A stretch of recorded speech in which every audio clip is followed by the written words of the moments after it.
مانگتے تھے. میرے آقا جس کی چھوٹی بڑی لغزش اللہ رب العالمین نے معاف کر دی.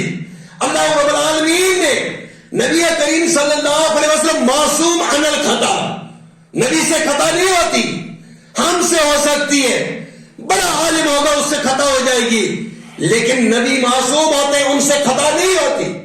لیکن اس کے باوجود میرے آقا محمد رسول اللہ صلی اللہ علیہ وسلم ہر نماز کے بعد فتنۃ و مسیح دجال اس سے پناہ مانگتے تھے، ان فتنوں سے نجات مانگتے تھے، اور قریباً 70 مرتبہ دن میں وہ استغفار کرتے تھے، توبہ کرتے تھے.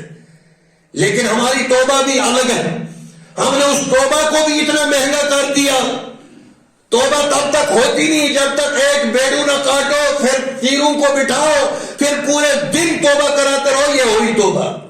میرے بھائیو اس توبہ کا ذکر اسلام میں نہیں ہے. اسلام میں توبہ کا ذکر ہے استغفر اللہ. استغفر اللہ پڑھنے سے توبہ ہو جاتی ہے، لیکن وہ دل اور زبان ایک ہو کہ جب وہ گناہ کو چھوڑ دے، ترک کر دے، پھر اس گناہ کی طرف پلٹنا اس کے لیے اتنا ہی مشکل ہو جائے جتنا ایک انسان کو آگ میں اپنا ہاتھ ڈالنا مشکل ہو جاتا. کوئی ڈال سکتا ہے جس کو اگر چھوٹا بچہ بھی ہوگا، جب وہ جلتا ہے پھر دوسری بار وہ کبھی ہاتھ نہیں لگائے گا. پہلی بار اس کو پتہ نہیں ہوتا، اس کے باوجود وہ ہاتھ جب ڈالتا جلتا ہے، دوسری بار وہ اپنا ہاتھ کھینچا بولتا نہیں یہ گرم ہے، اس سے مجھے نقصان ہوگا، چھوٹا بچہ. لیکن ہمیں یہ معلوم ہے کہ اس گناہ کی وجہ سے کل ہم آخرت میں رسوا ہو جائیں گے.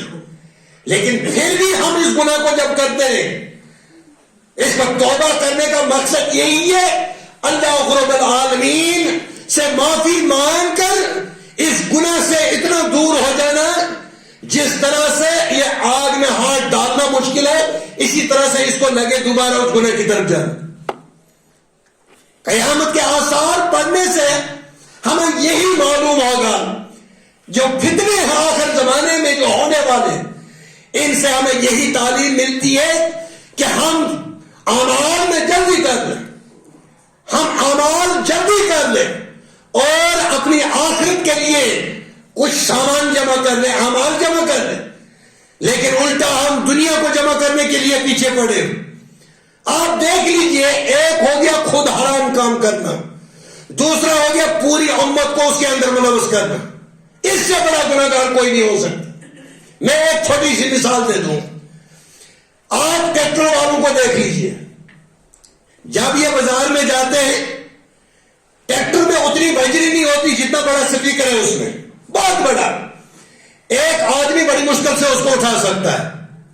وہ لگا ہوا ایسا میوزک سن رہا ہے، وہ 1 کلومیٹر سے سننے والا پریشان ہو جاتا. لیکن یہ نہیں ہوتا، ادھر اس کے ساتھ بیٹھا سن رہا ہے. پھر چاہے کوئی بچہ نیچے آ جائے، چاہے کچھ بھی ہو جائے، اس کو کوئی پرواہ نہیں. ایک تو خود حرام کام کر رہا ہے اور ساتھ میں ہزاروں لوگوں کے ایمان کو نقصان نقصدار داغدار کر رہا ہے. کیوں؟ کیونکہ اس کو محمد رسول اللہ صلی اللہ علیہ وسلم کی شریعت کے ساتھ محبت نہیں. اگر محبت ہوتی پھر تو ایسا نہیں کرتا. میں اپنا ایک واقعہ بتاتا ہوں. ایک بار میں سومو میں سوار ہوا، اس نے وہ ٹیپ ریکارڈر لگایا.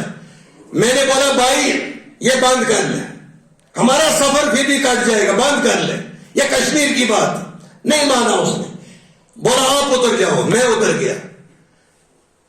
یہ ہے حالت ہماری. اور الحمدللہ اس کو داڑھی بھی رکھی ہوئی تھی، چھوٹی چھوٹی لیکن داڑھی بھی رکھی ہوئی تھی. بول بھی رہا تھا کہ ہمیں جلدی پہنچنا ہے، آج جمعہ ہے، نماز پڑھنی ہے. لیکن حرام کام کرتے کرتے اگر یہی ٹریکٹر والا یا سومو والا جو یہ میوزک سن رہا ہے، کیونکہ نبی کائنات صلی اللہ علیہ وسلم نے فرمایا قیامت کی نشانیوں میں سے یہ بھی ہے کہ یہ گانے بجانے کے آلات جو یہ عام ہو جائیں، ہر انسان یہ سنے گا اور اس سے سرور حاصل کرے گا. کاش یہ قوم جو قرآن پڑھ کر مسرور ہو جاتی تھی آج گانوں میں مسرور ہو رہی.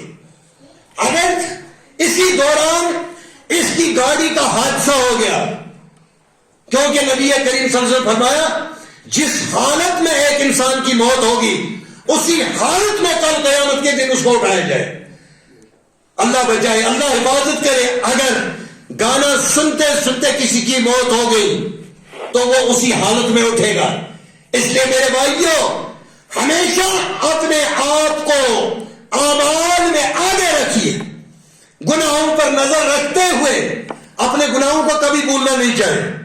جو ہم نے پیچھے گناہ کیے اس کو ان کو بھولنا نہیں چاہیے, کیونکہ اس سے ندامت آ جائے گی, نرمی آ جائے گی انسان کے اندر, اور توبہ کرنے میں آسانی ہو جائے گی, اعمال کرنے میں آسانی ہو جائے گی. تو اللہ رب العالمین ہمیں حق پر عمل کرنے کی توفیق عطا فرمائے. وآخر دعوانا ان الحمدللہ رب العالمین, والسلام علیکم ورحمۃ اللہ.